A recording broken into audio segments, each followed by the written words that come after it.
while I'm thinking of it, if you're still following in, if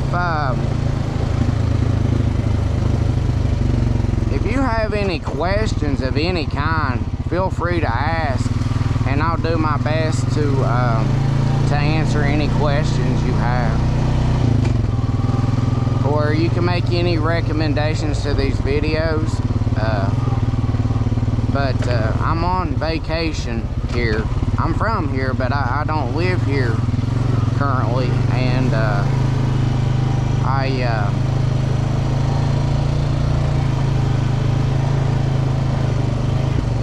have to go back on Sunday, because I have to go back to work next week, which is one of the main reasons why I don't live here. I work in Sheboygan, Wisconsin.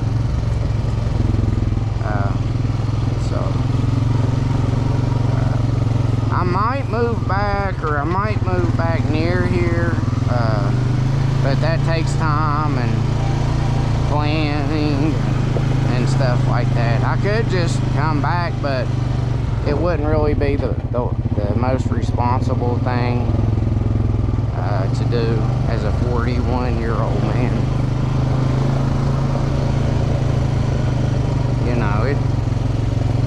This is where I grew up. I enjoy doing a lot of things, and this is just one of them.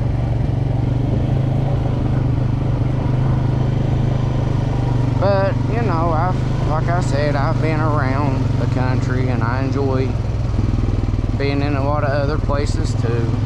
It's not the same as where you're born and where you were raised and grew up, and all that consists of that.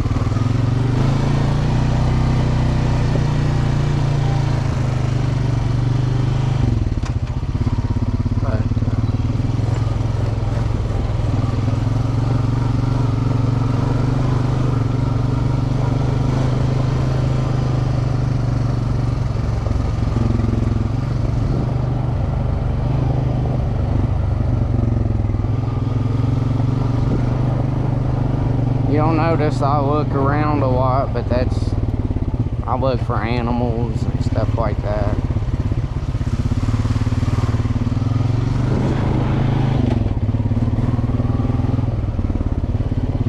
You'd be surprised at how many deer or bear or whatever might just be standing right there, and you never see them unless you look.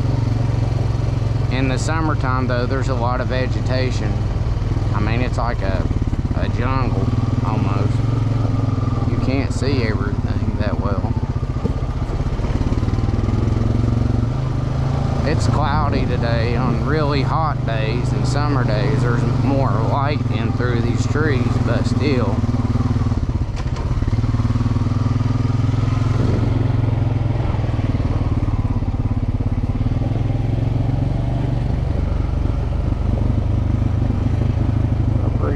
Pretty steep. It may not be the largest mountains in North America, but they're pretty steep.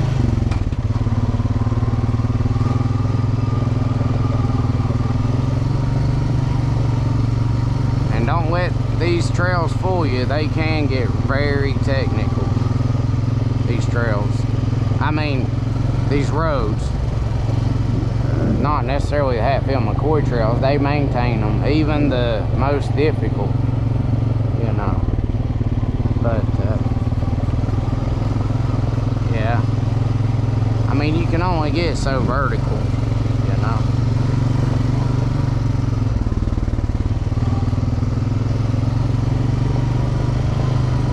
You'd be surprised. There's actually roads that for sections will be this steep, but that's really pushing on an ATV or even a side-by-side.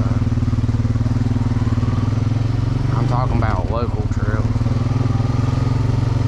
I mean, I've seen plenty of people think they can make it, even locals that growing up. They say, hey, let me show you how to do that, and they flip back. Maybe they break an arm or something, but that's just, I don't have anything to prove. I've been through my share of that growing up.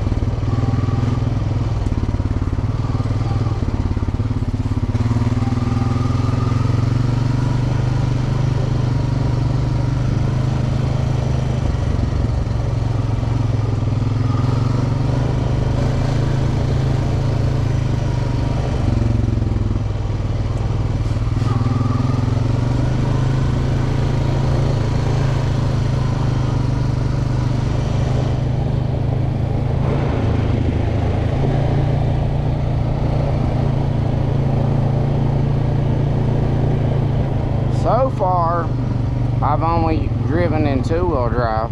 There may be some sections where there's some loose rock, and I just put it in four-wheel drive to avoid spinning. I don't know if you can hear it. It's not spinning too bad right here, but it gets loose rock. I just put it in four-wheel drive to avoid spinning so much. It's in two-wheel drive, but it'll spin.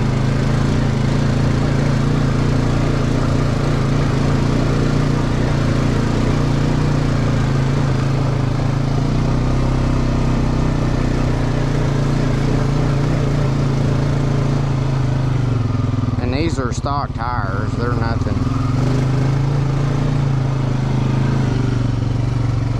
They're just 4-ply, so they aren't no aftermarket 6-ply or 8-ply tire.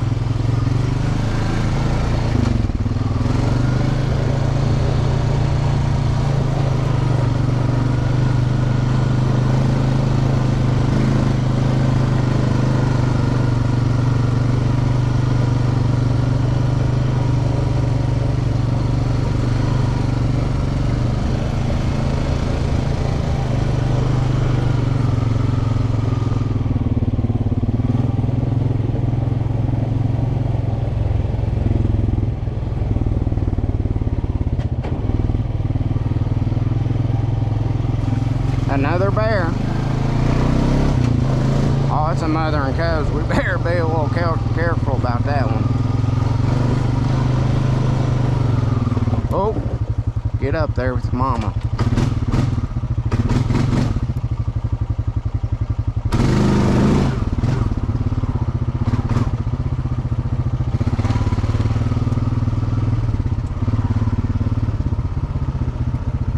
There's mama.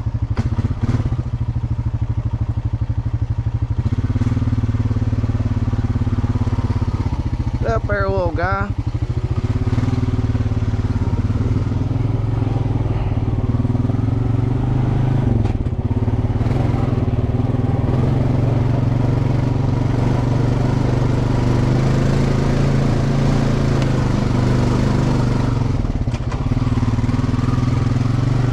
I'm kind of used to seeing bear. I mean, that's bear number 5 and number 6 and number 7. They may have been another cub.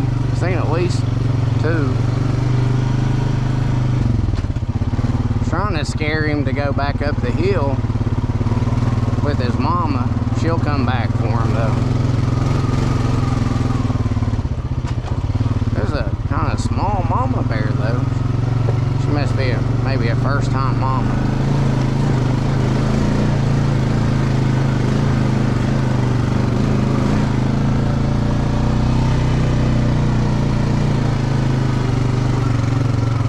That's what I'm saying. I just cruise because there's animals here. There's quite a few bear. I've seen more bear than deer. Well, on the Greenbrier, I was floating down, and I'll upload that too, Lord willing. I'll get all that stuff uploaded. But anyways, what I aim to say is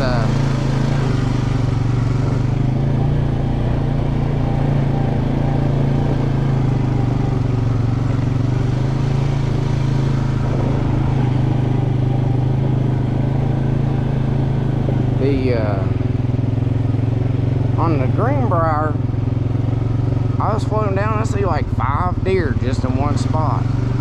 I think I got it on the GoPro, I don't remember. I know on the, I was having trouble with battery life on the Greenbrier, and I mean, I floated for more time than when I ride. I just haven't taken really long rides, especially today because it's supposed to rain.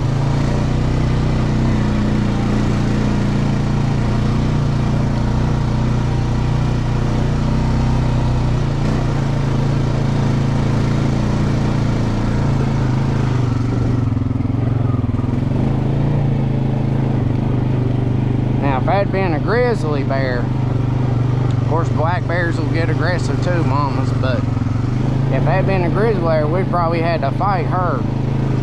It'd be this Honda Rancher versus a grizzly bear, because I don't have no guns or knives. I mean, I just I just don't carry them. I don't even own a gun. My dad, he's got a whole arsenal of hunting rifles, but I don't carry anything like that with me. I don't even carry a pocket knife. Now, if I'm out on the ground hunting, I carry like a field dressing knife with a long enough blade in the vent that if a bear were to attack me, it would puncture a lung or something.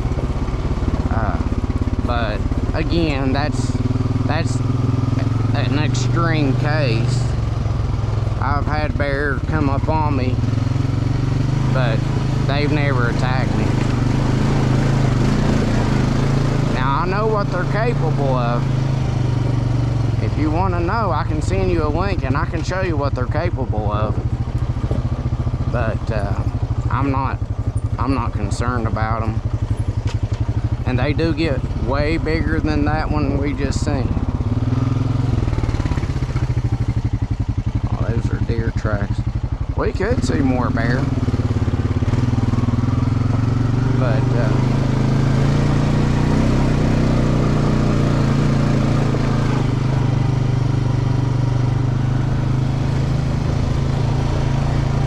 yeah, the bear are really up and moving.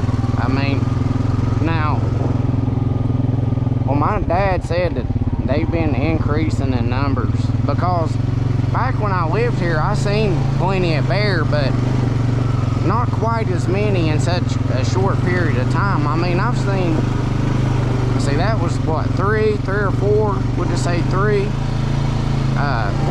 So that would make 5, 6, and 7 bears in a 2-week span.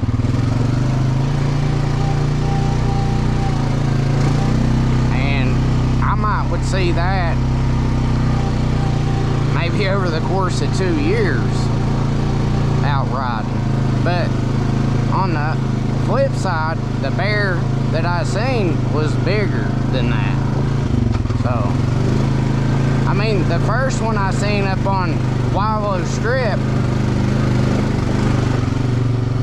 it may have been probably the biggest one of all the ones I seen. That one, or the second one I got on video. I seen one on Bolt Mountain beside the road when we were going to the Greenbrier River to fish. But it wasn't, I mean, it was like a young adult. He wasn't nowhere near a full adult in his prime or anything. But I have seen some good sized ones that when they get real big, at least in my experience, they won't run off like that. I mean, they might a little bit, but I ran in one, he was in the middle of the road like that, but he just kind of walked a little fast, not run to the side, and I pulled up beside him almost. I mean, he was within spitting distance, I would say, about, I don't know, it was really close. I mean, I was on a Polaris Ranger, no cab, nothing. This was back in, it was a 2005 model, back in probably 2005. It was an old bear, but it was a big bear. He was past his prime, I'm pretty sure, but he was still full grown. He was pretty tall. It was the biggest black bear I ever seen in person. Now I know there's a bigger one. I seen his tracks, but I never seen the bear. And that was the biggest one that I know of around here. But I never actually seen him. I just seen his tracks, and I could tell by his tracks and by a tree that he caught it was a big one. But anyway,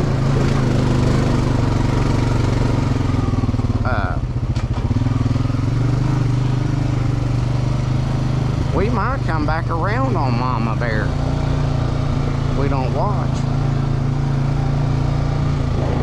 Because she may be up here in front of me again. So I need to be a little more observant. But anyway,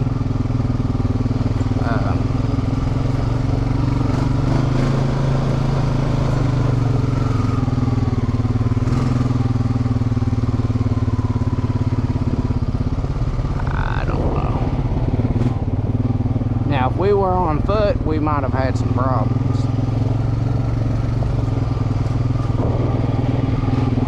But it's just the way it is.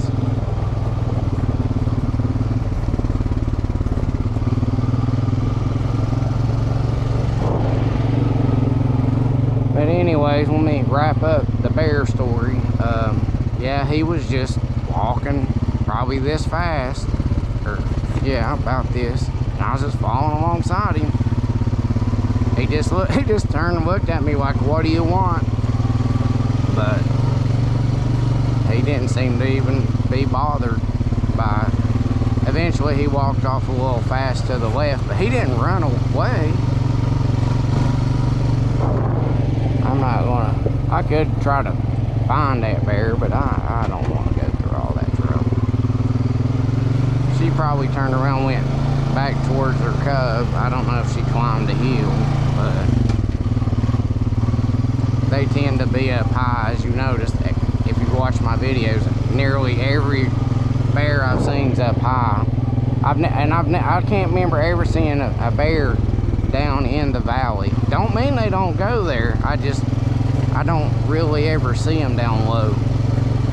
Probably because people live down there and they want to stay away from people. Probably a big reason. But the DNR has caught them in people's garbage and stuff. You know, you can't have a 450-pound black bear, because that's one they caught over where we used to live. It kept coming down and getting in people's garbage, so they set a trap.